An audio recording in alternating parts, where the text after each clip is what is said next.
Hi friends, Surya மாரி சீரியலை பற்றி தான் நம்ம இந்த வீடியோக்குள்ளே பார்க்க போகிறோம். வாங்க நம்ம வீடியோக்குள்ளே போகலாம். மாரியை தான் காட்டுறாங்க. மாரி வந்து தேவின்னு சொல்லிட்டு அவங்க புலம்பிகிட்டே இருக்கிறாங்க.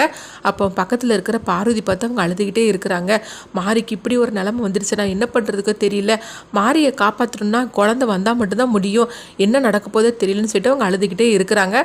அடுத்து இங்கே வந்து பார்த்தோம்னா அவங்க ராகேஷ் சர்மாவை தான் காட்டுறாங்க. ராகேஷ் சர்மா வந்து கதவை திறன்னு சொல்லி கத்திக்கிட்டு இருக்கிறாங்க. அப்போ அவங்க மனைவி சொல்கிறாங்க, இல்லை நான் கதவை திறக்க மாட்டேன், திறந்தைக்கு கண்டிப்பாக வந்து அந்த நெளிஞ்சிட்டு இருக்குது உங்களை சும்மா விடாது, நான் சொல்கிறது கேளுங்க, தயவு செய்து மாறி குழந்தைய விட்டுருங்க அப்படின்னு சொல்லிட்டு இருக்கிறாங்க. நான் சொல்கிறது கேளு, நான் எதுவுமே பண்ண மாட்டேன், என்னை தயவு செய்து நீ விட்டுரு, நீ கதவு திற அப்படின்னு சொல்லி உங்களுக்கு வந்து ராகேஷ் சர்மா வந்து கத்திக்கிட்டே கிடக்குறாங்க. ஆனாலும் என்னை மன்னிச்சிருங்க, நான் கதவு திறக்க மாட்டேன் அப்படின்னு சொல்லிட்டு இருக்கிறாங்க. இங்கே பார்த்தோம்னா தாராவை தான் காட்டுறாங்க. தாராவும் சங்கரபாண்டியும் வந்து அவங்க மந்திராவதி வீட்டுக்காக வந்துட்டு இருக்கிறாங்க. அப்போ மந்திராவதி வீட்டு வாசல் வந்து நின்றுட்டு இருக்கிறாங்க. அப்போ சங்கரபாண்டி சொல்கிறாங்க, என்னக்கா அப்போ பண்ண போகிற அப்படிங்கும்போது, இன்னும் கொஞ்ச நேரத்தில் என்ன பண்ண போகிறோம் பாரு அப்படின்னு சொல்லிட்டு இருக்கிறாங்க. அடுத்துங்க சூர்யாவையும் அவங்க பூங்குன்றனே கட்டிட்டு இருக்கிறாங்க. இன்னும் எவ்வளோ தூரம் இருக்கோ தெரியல அப்படின்னு சொல்லிட்டு அவங்க ரெண்டு பேரும் ஃபாஸ்ட்டாக வண்டி ஓட்டிகிட்டே இருக்கிறாங்க. எப்படி குழந்தையை காப்பாற்றிடலாம், நீ ஒன்றும் பயப்படாத சூர்யா அப்படின்னு பூங்குன்றன் வந்து சூர்யாவுக்கு ஆறுதல் சொல்லிட்டு இருக்கிறாங்க. அடுத்துங்க ராகேஷ் சர்மாவை தான் காட்டுறாங்க. ராகேஷ் சர்மா வந்து இவ கதவை திறக்க மாட்டா, இப்போ திறக்கிறதுக்கு நம்ம ஏதாச்சும் பண்ணணும் அப்படின்னு சொல்லிட்டு அவங்க நடிக்க ஆரம்பிச்சிருந்தாங்க. ஐயோ எனக்கு நெஞ்சு வலிக்குது அப்படின்னு சொல்லிட்டு ராகேஷ் சர்மா வந்து கத்த ஆரம்பிச்சிருந்தாங்க. இதை உடனே வந்து ராகேஷ் சர்மாவோட ஒய்ஃப் வந்து நினைக்கிறாங்க, ஒருவேளை ஒரு பொய் தான் சொல்றாரு போலுக்கு அப்படின்னு சொல்லிட்டு சரி ஜன்னல் வழியா பார்க்கலாம் அப்படின்னு சொல்லிட்டு ஜன்னல் வழியா பார்க்குறாங்க. அப்போ ராகேஷ் சர்மா வந்து கீழே விழுந்து அவங்க துடிச்சிட்டு இருக்கிறாங்க. ஐயோ எனக்கு முடியலையே அப்படின்னு சொல்லிட்டு இதை பார்த்ததுமே அவங்க ஒய்ஃப் வந்து பயப்பட ஆரம்பிச்சிட்டாங்க. உண்மையில அவளுக்கு உடம்பு சரியில்லாமல் ஆயிப்போச்சு போலுக்கு அப்படின்னு சொல்லிட்டு பார்த்தோம்னா கதவை திறந்துருந்தாங்க. கதவை திறந்து உள்ளே வந்துட்டு உங்களுக்கு என்னங்க ஆச்சு, நான் உடனே இப்போ டாக்டருக்கு ஃபோன் பண்ணுறேன் அப்படிங்கும்போது, இல்லைம்மா நீ டாக்டருக்குலாம் ஃபோன் பண்ண வேண்டாம், எனக்கு முடியல அப்படின்னு சொல்லிட்டு இருக்கிறாங்க. இல்லை இந்த அளவுக்கு உங்களுக்கு முடியாமல் இருக்குது, நான் டாக்டருக்கு ஃபோன் பண்ணுறேன் அப்படின்னு சொல்லிட்டு அவங்க ஃபோன் பண்ணுறதுக்காக போகும்போது ராகேஷ் சர்மா வந்து ஒரு பொருளை வச்சு அவங்க ஒய்ஃபோட தலையில் வந்து அடிச்சிருந்தாங்க. அப்படியே அவங்க கீழே விழுந்துருந்தாங்க.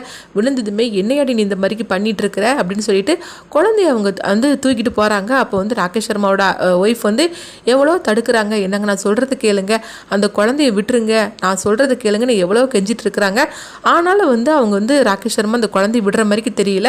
அப்போ அந்த நெளிஞ்சிட்டு இருக்குது வந்துடுது. இதை பார்த்ததுமே ராகேஷ் சர்மாவோட ஒய்ஃப் சொல்கிறாங்க, சொல்கிறத கேளுங்க, அது வந்து சாமிக்குள்ளதாக்கும், அதனால உங்களை சும்மா விடாது, அந்த குழந்தைய வந்து நீங்கள் அவங்க அப்பா அம்மாட்ட ஒப்படைச்சா மட்டும்தான் அது உங்களை உயிரோட விடும், நான் சொல்கிறது கேளுங்க அப்படிங்கும்போது உடனே வந்து அந்த நெளிஞ்சிட்டு இருக்கிறத பார்த்துட்டு அவங்க ஷூட் பண்ணுறாங்க. ஷூட் பண்ணிவிட்டு ராகேஷ் சர்மா குழந்தையோட தப்பிச்சு அந்த காரில் அந்த குழந்தைய வச்சுக்கிட்டு அவங்க தப்பிச்சு ஓடுறாங்க.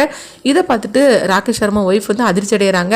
அவங்க நெளிஞ்சிட்டு இருக்குது பார்த்தோம்னா அந்த காரை துரத்திக்கிட்டே அதுவும் போயிட்டு இருக்குது.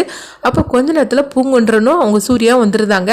வந்து பார்க்குறாங்க, அந்த அம்மா வந்து ரொம்பவே வந்து கஷ்டமான ஒரு நிலைமையில இருந்துட்டு இருக்கிறாங்க. என்னமாச்சு அப்படின்னு சொல்லி கேட்கும்போது அப்போ ராகேஷ் சர்மா பண்ணின எல்லாத்தையும் சொல்கிறாங்க. இது கேட்டதுமே சூர்யாவும் பூங்குன்றனும் அதிர்ச்சி அடைகிறாங்க. அப்போ ராகேஷ் சர்மாவோட ஒய்ஃப் சொல்கிறாங்க, நீங்கள் போய் உங்கள் குழந்தைய காப்பாற்றுங்க, ஏதாவது சேதர போகிறாரு அப்படிங்கவோ, என் குழந்தைய நான் காப்பாற்றுதம்மா, ஆனால் நீங்கள் இந்த மாதிரி இருக்கிறீங்களா, உங்களை வாங்க நான் ஹாஸ்பிட்டலில் கொண்டு நான் விடுறேன் அப்படிங்கும்போது, இல்லைங்க அதை நான் பார்த்துக்கிடுதேன், நீங்கள் ஃபஸ்ட்டு குழந்தைய காப்பாற்றுங்க, குழந்தைய அவர் எதுவும் செய்திடக்கூடாது போங்க அப்படிங்கும்போது, நீங்கள் இந்த அளவுக்கு என் குழந்தைக்காக கஷ்டப்படுறீங்களே, உங்களுக்கு நான் ரொம்பவே நன்றி சொல்லுது அப்படின்ட்டு சூர்யாவும் பூங்குன்றனும் அங்கேருந்து கிளம்புறாங்க. இங்கே பார்த்தோம்னா ராகேஷ் சர்மா வந்து அங்கே பார்க்குறாங்க, காரு பின்னாடி நெளிஞ்சிக்கிட்டு இருக்குது வரதை பார்த்துட்டு இப்போ என்ன பண்ணுறதுக்கு, இதுலேருந்து நம்ம எப்படி தப்பிக்க போகிறோன்னே தெரியலன்னு சொல்லிட்டு இருக்கிறாங்க. குழந்தையும் கண் முழிச்சிருந்தாங்க, குழந்தை தூங்கிட்டு இருந்தாங்க. அப்போ கண் முழிச்சு அவங்க பார்த்துட்டே இருக்கிறாங்க.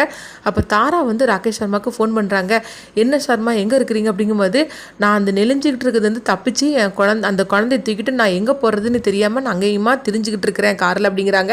சரி நீங்கள் எப்படி பார்த்தாலும் சரி தான், அதுக்கிட்டேருந்து நீ தப்பிக்க முடியாது, அதே மாதிரிக்கு அந்த குழந்தையும் வந்து லேஸ்பட்ட குழந்தை கிடையாது, நான் சொல்கிற இடத்துக்கு நீங்கள் வந்துடுங்க அப்படிங்கும்போது, நீங்கள் எங்கே இடத்துக்கு வர சொல்கிறீங்க அப்படிங்கும்போது, ஒரு மந்திராவதி தான் நான் வந்து பார்க்கறதுக்காக வந்தேன், இப்போ அந்த இடத்த உங்களுக்கு அனுப்பி விட்றேன், அங்கே வந்துருங்க அப்படிங்கவோ ராகேஷ் சர்மாவும் சரின்னு சொல்லிட்டு பார்த்தோம்னா மந்திராவதி இருக்கிற இடத்துக்கு வந்துட்டு இருக்கிறாங்க. இங்கே தாரா வந்து மந்திராவதி அந்த வீட்டுக்குள்ளே போகிறாங்க. போனதுமே அவர் என்னன்னு சொல்லி கேட்கும்போது, ஒரு குழந்தைய வந்து முடிக்கணும், அது எங்களால் முடியல, அதுக்காக தான் உங்களை தேடி வந்தேன் அப்படின்னு சொல்லிட்டு இருக்கும்போதே பார்த்தோம்னா ராகேஷ் சர்மா குழந்தைய தூக்கிட்டு அந்த இடத்துக்கு வந்துருந்தாங்க. வந்ததுமே இந்த குழந்தைய தான் அப்படிங்கும்போது பின்னாடி பார்க்குறாங்க, நெளிஞ்சிட்டு இருக்குது வந்தது, இது என்னை வந்து துரத்திக்கிட்டு வந்திருக்குது அப்படின்னு சொல்லும்போது உடனே வந்து அந்த ஆள் பதம்னா ஒரு வேறு மாதிரி இருக்குது, அதை வந்து தூக்கி போடவும் அதை அது அப்படியே கட்டுப்படி நின்றுது. இந்த வேரை நீங்கள் எல்லாருமே வச்சுக்கோங்க, வச்சுக்கிட்டிங்கன்னா நெளிஞ்சிட்டு இருக்கிறதால உங்களுக்கு எந்த வித ஆபத்து வராதுன்னு சொல்லவும் எல்லார் கையிலையும் அந்த வேரை கொடுத்துருந்தாங்க. அப்போ உடனே இந்த குழந்தை தான் அப்படிங்கும்போது இந்த குழந்தைய வந்து அவர் பார்க்குறாரு. பார்த்ததுமே சொல்கிறாரு, இது சாதாரண குழந்தை கிடையாது, இது தேவசக்தி நிறைந்த குழந்தை. இந்த குழந்தைய வந்து சாதாரணமாக நம்ம எதுவுமே செய்திட முடியாது. இது ஒரு இடத்துக்கு கொண்டுட்டு போய் தான் நம்ம நினச்ச மாதிரிக்கு செய்து முடிக்க முடியும் அப்படிங்கிறாங்க. இது கெட்டதுமே தாராலேருந்து எல்லாருமே அதிர்ச்சி அடைகிறாங்க. அதுக்கு முன்னாடி இந்த குழந்தைய பற்றின எல்லா விஷயத்தையும் என்கிட்ட சொல்லுங்க அப்படிங்கும்போது அப்போ வந்து தாரா வந்து சொல்கிறதுக்காக வரவும் சங்கரபாண்டி சொல்கிறாங்க, அப்படி சொல்கிறதா இருந்தால் நிறைய நேரம் ஆகும் அப்படிங்கிறாங்க. ஏன்னா அவ்வளோ கதை நடந்திருக்கு அப்படிங்கும்போது, டேய் நீ சும்மா இருக்க மாட்டியாடா அப்படின்னு தாரா வந்து அவங்க தம்பி போட்டு திட்டவும், சரிக்கா நான் சும்மா இருக்கிறேன், நீ சொல்லு அப்படிங்கும்போது உன்னை தாரா வந்து மாரியை பற்றின கதையை, அந்த குழந்தைய பற்றின கதை எல்லா கதையும் அந்த ஆள்கிட்ட சொல்கிறாங்க. இதை கெட்டதுமே அவர், நான் தான் சொன்னோம்ல இந்த குழந்தை லேஸ்பட்ட குழந்தை கிடையாது அப்படின்னு சொல்லிட்டு இருக்கிறாங்க. அடுத்து பார்த்தோம்னா சூர்யாவையும் அவங்க பூங்குண்டனை தான் காட்டுறாங்க. குழந்தைய அவன் எப்படி எங்கே தூக்கிட்டு போனானே தெரியலையே அப்படின்னு சொல்லிட்டு குழந்தைய தேடி அவங்க ஒவ்வொரு இடமா அலைஞ்சிட்டு இருக்கிறாங்க. இங்கே மாரியை தான் காட்டுறாங்க.